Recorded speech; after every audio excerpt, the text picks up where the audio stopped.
Ininspeksyon ng mga otoridad ang ilang warehouse sa Muntinlupa City kung saan nakita ang sako-sakong NFA rice. Posible raw na nire-repack ang naturang bigas para maibenta bilang commercial rice na mas mataas ang presyo.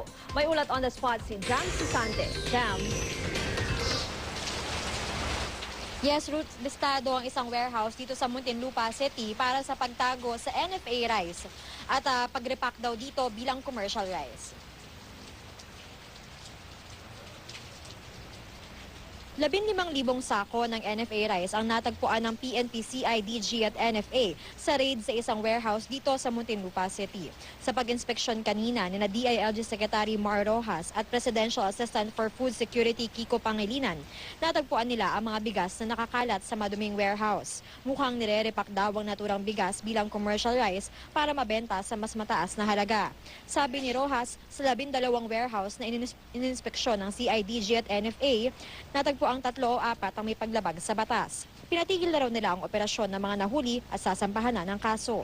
Sabi ni Pangilinan, ipapagpatuloy daw nila ang biglaang inspeksyon sa mga warehouse sa iba't ibang bahagi ng bansa upang mahuli ang mga rice trader na nagsasagawa ng mga illegal na gawain.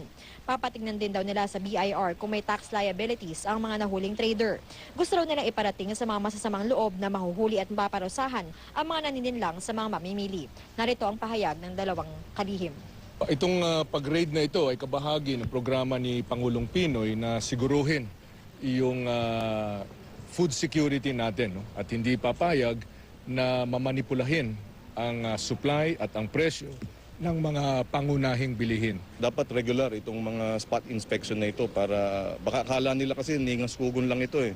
Sa atin gagawin po natin ito mayat maya. Kaya ang babala natin sa mga trader hindi na dapat maulit ito. Ruth, bukas o sa mga susunod na araw ay inspeksyonin daw ng CIDG din at NFA ang iba pang warehouse sa Luzon at isusunod din daw yung mga warehouse sa Visayas at Mindanao. Ruth. Maraming salamat, Jam Sisante.